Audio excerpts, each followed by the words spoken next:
being able to grow up in a place where other people were doing the same thing, and to also like be in a place that allowed me to explore intellectually who I wanted to be, that was pretty awesome. And that's something that I still carry with me today.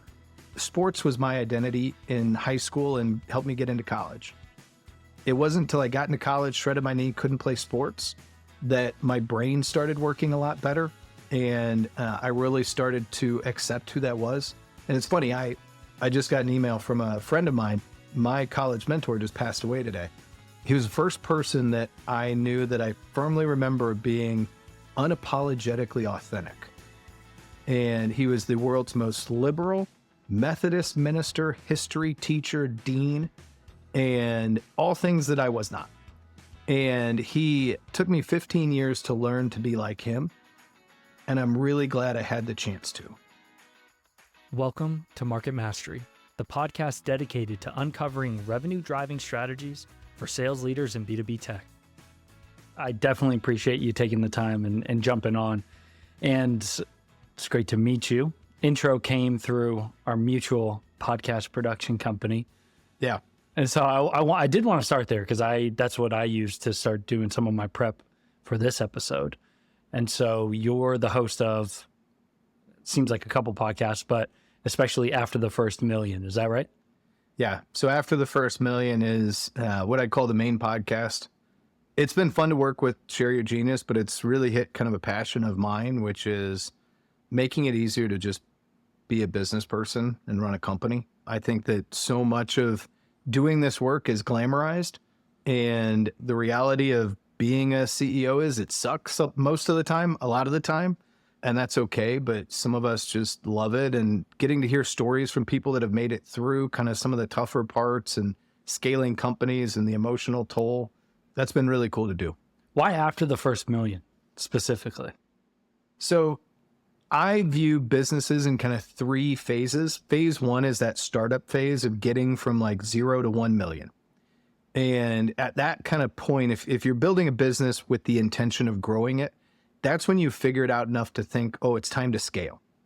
And then you hit this kind of what I call the messy middle, but it's when you're scaling a business, and then you hit enterprise. And there's a lot of content on startup, and there's a lot of content on, hey, I made $1 billion. Here's how I did it. There's not a lot of content on the like what it takes to scale a company. And oftentimes, particularly for people like me, the skills that it takes to get to 1 million are the skills that you hate that take you to that scale point. And so you have to confront the fact that you need to do a bunch of the stuff you swore you'd never do, which is easier for those of us who are parents that swore we'd, never tell our kids because I told you so. And after the 300th time of being asked why in a 1 minute period, you finally just yell it and it gets easier. Yeah. But that's where After the First Million kind of comes into play. Because to me, it's after the first million when you can really look and say, all right, I'm going to grow this business. What's it going to take? I'm going to really scale rapidly. And you start having to do a lot of the stuff that's maybe uncomfortable.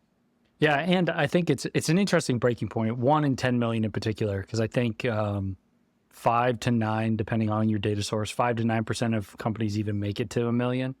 Right. And it's like 100%. 1% make it to 10 million or above. So there's these massive drop-off cliffs.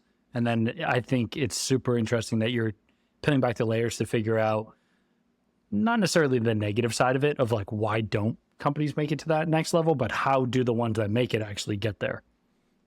Yeah, and what does it take? Like, there's not a lot out there right now on the mental and emotional toll that it takes on a true like CEO and business owner. And yet we all deal with it on a daily basis. And I think getting to hear stories of people that have successfully made it through and what they've gone through. And I hear a lot of business owners listen to the podcast and they say, gosh, I went through the same thing, or I had the same thoughts, or I dealt with the same problem. And like, honestly, to me, that's why I do it. Yeah, I love it. And just taking a gigantic step back. So you started your career as a lawyer. Is that correct? I did. Okay. I always joke I'm a recovering attorney. Okay. You are actually not the first person I've heard to say that. Funny enough. So why did you want to pursue a degree in law to begin with? And then how did you shift from a legal professional to somebody who's owning and operating businesses and helping others do the same? So I was really lucky enough to grow up in a family of entrepreneurs. My dad ran a business. He was a home builder. My grandpa had some car shops and truck shops. And so I just grew up around entrepreneurial people. And when I was coming out of college or getting close to that point, I'd asked both of them, I said, hey, someday I want to run a business. What do you think would be a good first step for me? And they both gave me the same exact response. They both said, you know what? Go become a lawyer. You'll save a hell of a lot of money on legal fees. And they were right. I have saved myself a heck of a lot of money on legal fees. I'm much better as a client than I ever was as a lawyer. So I always knew that I wasn't going to be a lawyer for a long period of time. I married a woman who is an absolutely amazing attorney, and she was always going to be an amazing attorney. Got it. And we met in law school, and she said, even from day one, she's like, I knew you were never going to be a lawyer. So it ended up that I was at a big firm. They did a merger and they offered a severance package to kind of a 20, 30 people. I jumped on it and got into tech and worked in tech for a while, then got the chance to run a legal tech business for somebody else and then start my own company and be an entrepreneur in residence at an accounting firm and help them start a bunch of new business lines. And all of that just led to, my passion has always been to just make it easier to be a business person, make it easier to be a company. And I saw a lot of problems that I'd felt, that I'd seen in people getting good bookkeeping, accounting operations, and tax help. And so, like any good entrepreneur, we started a company to do that. And 4.5 years later, we have 750 clients and 84 employees. 84. Wow. Nice. Good for you. I'm smiling. We have a lot of similarities in stories. I don't have a law degree, but my wife and I met in college and we were both bio majors, both got a degree in biology. And it was very obvious that I was not going to pursue a career in that field. She works for a biotech company and has gotten advanced degrees awesome. At this point. And so she was like, yeah, no, that is where she's going to go. It makes sense. And I just immediately ran away and said, absolutely not. I don't care about this nearly as much as I need to pursue a career here. Right, to continue in it. That's the same it was for me. And I don't know, probably like you, I'm very happy and lucky that I married somebody much smarter than me that was willing to slum it and get married. Yeah, exactly. I want to touch on, are you okay if we talk a little bit about personal? Yeah, absolutely. Okay. Yeah. So I also came from a family full of entrepreneurs and all like weird, different types of businesses. Some more traditional, like it sounds like your father was, I think you said. My dad was a contractor, uncle electrician, another uncle a plumber. My aunt owned gas stations. My other aunt owned an airport shuttle service. My mom ran a dog grooming salon. So everyone had like some of these like consumer facing businesses, but everyone just did their own thing. And so from my perspective, when you grow up like that, you never have your view of the world shaped by like, you have to go get a job. It can be your path to money. You can just make it up. Right. And I think that's awesome. It's something that I've got 3 little kids. I've got 10-year-old boy-girl twins and a 7.5-year-old. And my wife and I talk. She grew up, her dad was a lawyer, and that was just a steady job. They lived in the same house for her. They're still in the same house that she was born in, basically. And we moved every 4 or 5 years because my dad was a builder. He'd find a new project, like put his guys on it, like we'd rock it. Like that was just kind of part of like the adventure of life for us and how we want to make sure our kids feel the choice to do both. And you don't really like intentionally think about it until you get to, you know, our age and you're like, yeah, you're right. Like I was always given permission to seek out my own path. What was really cool for me, Labor Day weekend, we did a family reunion, all of my mom's parents' family. There were 60 of us in a house. And we did the math and we looked, and out of the 60 people, 12 either were or had run large organizations or companies. And we thought that was like, to me, that was a really cool number. That's 20% of the people in there were crazy enough to run or start a business. Yeah. When I go to my wife's side of the family, I look around them and they're only non-cop. That's awesome. I have the opposite thing happen. But yeah, it is incredible when you're surrounded by it because you are empowered, like you said, But then also, I think it just opens up so much creativity where you just think through, how can I find something that I'm passionate about or good Yeah. at, or a problem that exists that I feel like I'm well suited to solve, and then you just figure it out as you go along. So when you'd been put in a position essentially as CEO in a couple companies before Decmial, but why did you decide to start Decmial? Because it was a lot of things, but number one, I'd had the problem of good quality bookkeeping and tax work at my past companies. I'd tried to hire in-house and it was a terrible experience. A lot of turnover, just not a lot of quality. I then tried at my next company to hire the best accounting firms to do it. And it was exactly the same problem. It was terrible work and it was a lot of turnover. And then we looked at how the general culture of bookkeeping existed, and we wanted to build something different. And I wanted to build something that was boring that people have to do. And you have to pay your bills, get paid and track it all, or the IRS comes after you and you go out of business. And so this fit the like boring, you have to do it thing. And it filled a need. And we saw that need almost immediately upon starting. I mean, we started January of 2020. So we saw some need, pandemic hit, it died for like 2 months. Great and then time. it skyrocketed. And so it became a really cool thing. The other part of it too was growing up around my grandpa's businesses. My cousins still run them. And there are people that work in their company that you have a grandparent, a parent, and a kid. There are 3 generations in multiple parts of the business that have created a steady place of employment and a place of like employment safety for generations of people. And you don't really ever see that anymore. And we wanted to create, and I think have created, a culture of people that really enjoy being around each other, of working together, and that is astronomically different than the other cultures in the space. And we've done it while being entirely remote. And that was also kind of what we were looking for, was the type of employee base and company where we could build a truly special culture that was a differentiator in the market. Did you have the idea that you were going to be remote? Almost impossible to say, but you founded January 2020. Did you know, like, hey, we don't need an office, or pandemic happened and it's just happy coincidence, you don't need to pay for brick and mortar and you can just get the best talent wherever they live? We started in an office. There were 4 of us. There was my co-founder, Jacob, and I, an intern, Sam, and then our first full-time hire, Katie. All 4 still work at the business. And we actually, from the jump, talked about how we could become remote on a go-forward basis. Like, that was a distinct conversation set that we were having. And so when the pandemic hit, we actually, like a week before it really hit Indiana, I'm in Indianapolis, and we made the decision to just test it out.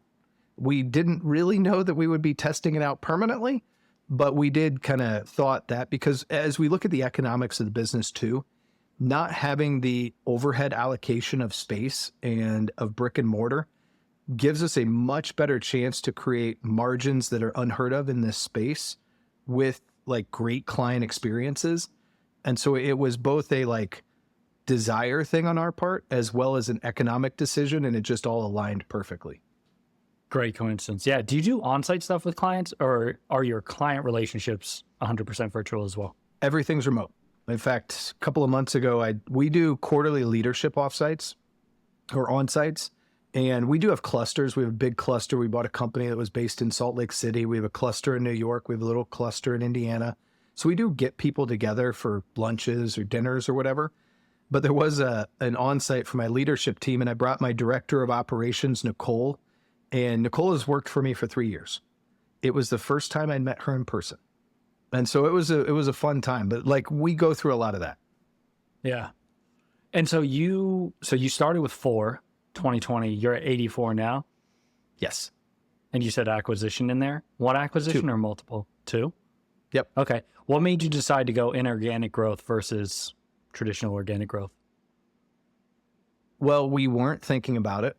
Okay. And about 2 years ago now, we got a call from KPMG, one of the biggest companies in the world and one of the top 4 accounting firms in the space. And they had bought a kind of tech bookkeeping service a couple of years prior, and it just didn't fit their model going forward. And so they actually called and they said, hey, we've noticed that you've been taking our best employees, we had, And we noticed you've been taking a lot of our bigger clients. We have. And they called and they asked and they said, hey, do you just want to buy it all?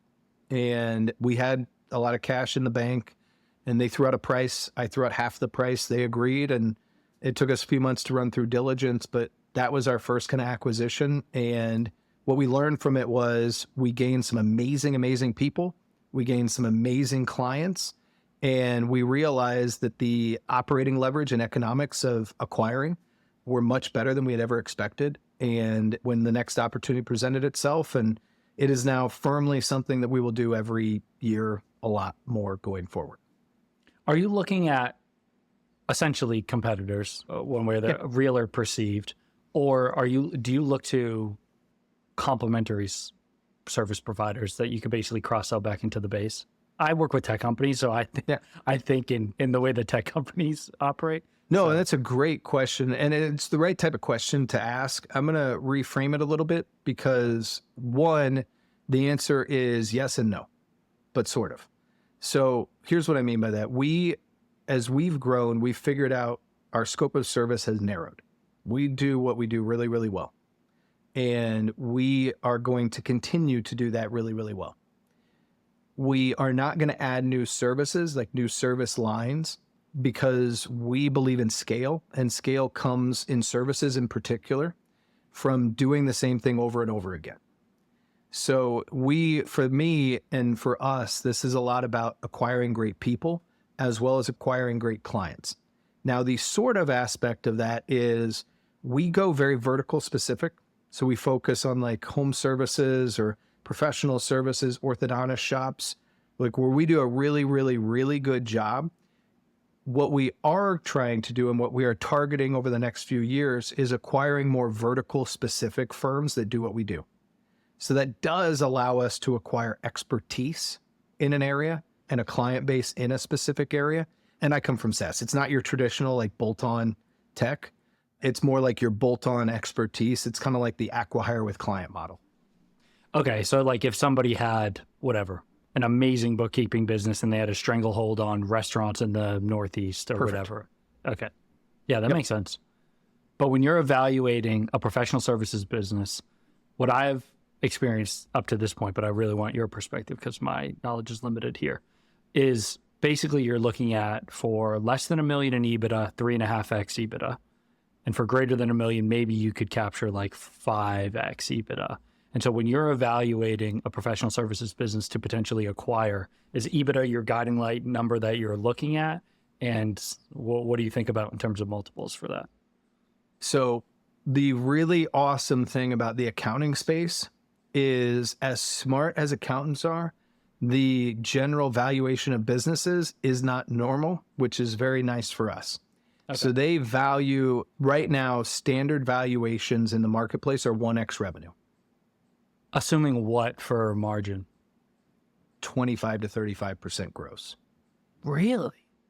So occasionally with a really well-run shop, like we just talked to one that's trying to sell for 1.3, you may get closer to that. You may get a 1.5, but realistically, everybody is close to that 1x revenue with, call it blended average 30% gross margins. So that's another reason why inorganic growth is a really good thing. There is a lot of consolidation happening in the market. There's a lot of acquisitions going on. Most of it sits at the way top space, the $1 billion, $100 million plus. But we have a good opportunity for the next few years to continue to acquire with really good economics behind it. And thanks to the Fed today, that gets easier. Okay, so I just wanted to talk about that. So do you use debt financing to fund the projects, or do you leverage outside investors, or how do you think about that? So we do have an awesome outside investor because we are venture backed. More like growth equity, I would think about it, kind of like a minor private equity. So we do have a lot of cash. But I think one of the really important things when you have cash is using appropriate debt to amplify its ability. And so we do look at each deal on the balance of using cash versus amplified debt versus any number of things. And so that makes it so that we can be very opportunistic. Yeah. And so we're recording September 18th, 45 minutes after a press conference from Fed chair and 50 basis point rate cut. And the interesting thing is, SEP, where it looks like we're going to see potentially, I mean, who knows, another 50 before end of 2024 and maybe 100 in 2025.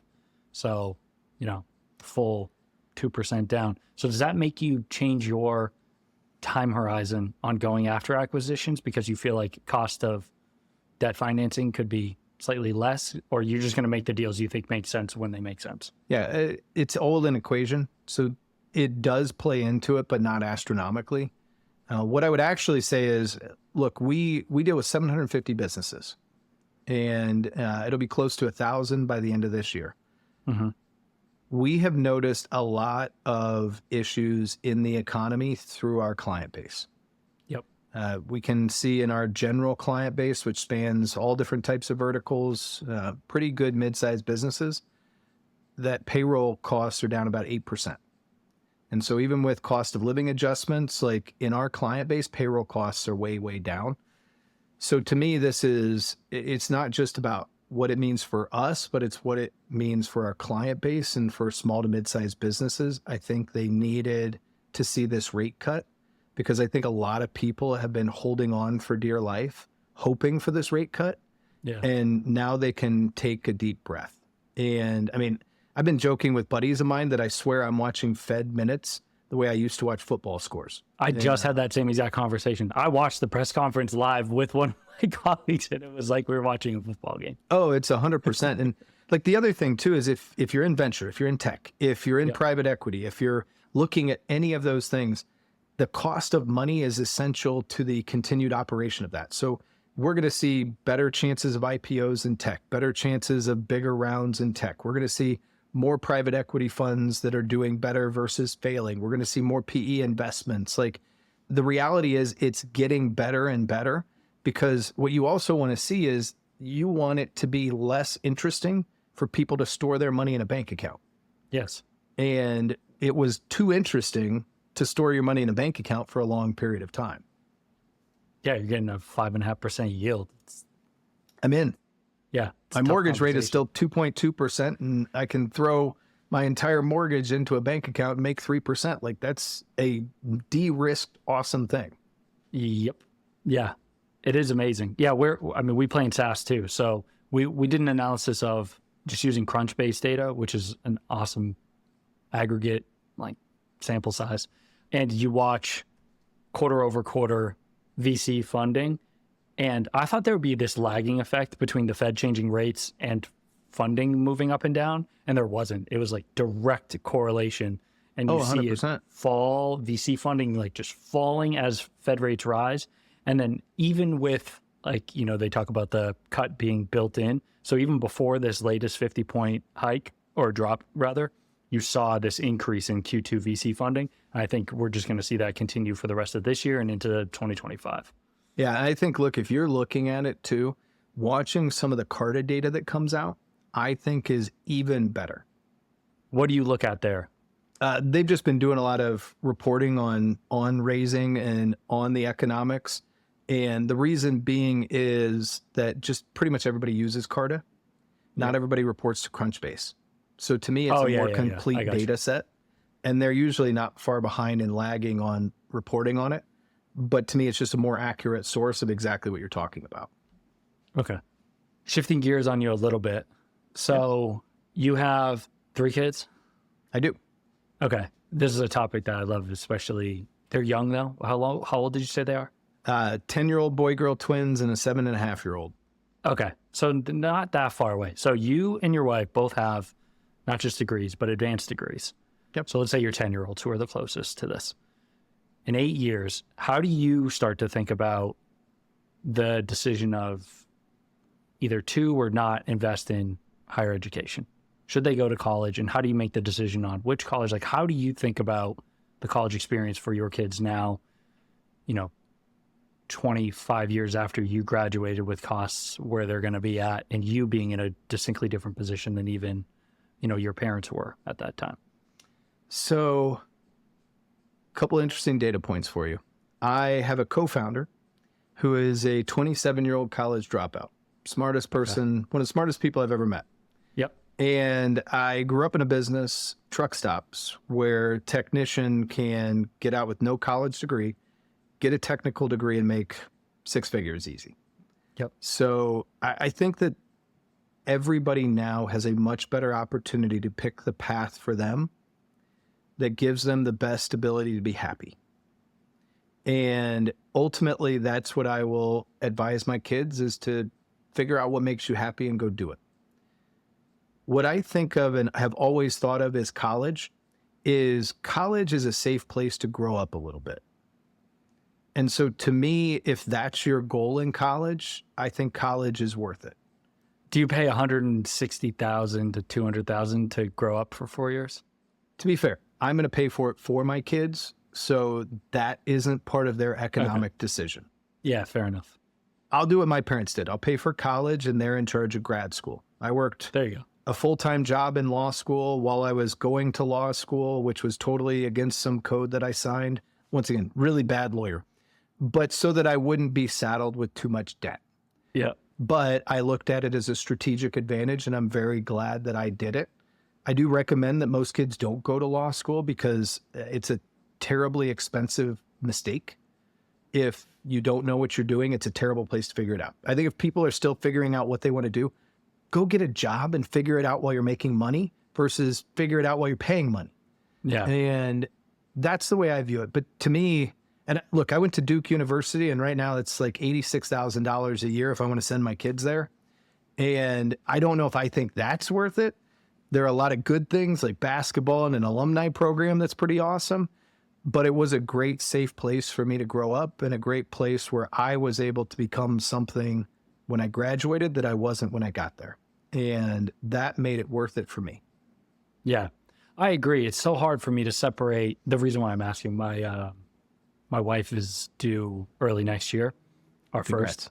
And so thank you. So we're starting to just like have these conversations. Yep. And so I'm talking to you, you're a business owner, you have kids. So I'm sure you've already thought of it. So I'm sure I got you personally interested in it. But I was just thinking about the fact, like Duke is a great example, but just call some of these that are in the 80 to 90 range times 4, 320. I was like, what if you instead, I don't know, bought them a car wash? I don't know, a boring business, like something like, what if I just buy you a car wash?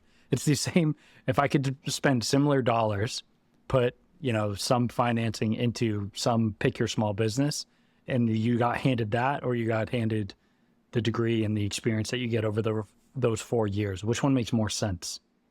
I think what makes more rational sense is that car wash. Yeah. What makes good emotional and personal sense a lot of times is that college. Yeah. And, to me, and yeah, we think about this all the time. And I talk to my friends about it. And I talk to my COO, Michael, who's a little bit older than me, and his son's a freshman in college or in high school. And he's thinking this through in a very I'll be paying for this one way or another soon. And he's super happy. His son right now is all about going to college in Europe, which is a 3-year degree. That's a heck of a lot cheaper anyway. And so there was a lot of those options out there too, but I was an idiot. My wife would tell you I'm probably still an idiot, but I was a really bad idiot when I graduated high school. And being able to grow up in a place where other people were doing the same thing, and to also be in a place that allowed me to explore intellectually who I wanted to be, that was pretty awesome. And that's something that I still carry with me today. Sports was my identity in high school and helped me get into college. It wasn't until I got into college, shredded my knee, couldn't play sports, that my brain started working a lot better. And I really started to accept who that was. And it's funny, I just got an email from a friend of mine. My college mentor just passed away today. He was the first person that I knew that I firmly remember being unapologetically authentic.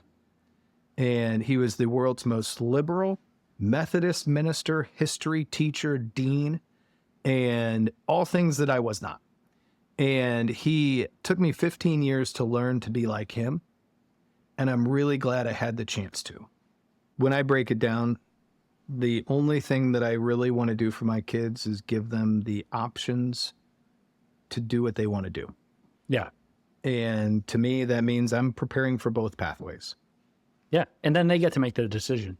And yeah, I've seen some cool workarounds too, where it's like, let's say you pick your state school. I don't know what yours is. UMass is ours, or where I went. And so UMass, you can go and it's like, call it 45, Yep. or you go to BU and it's 85.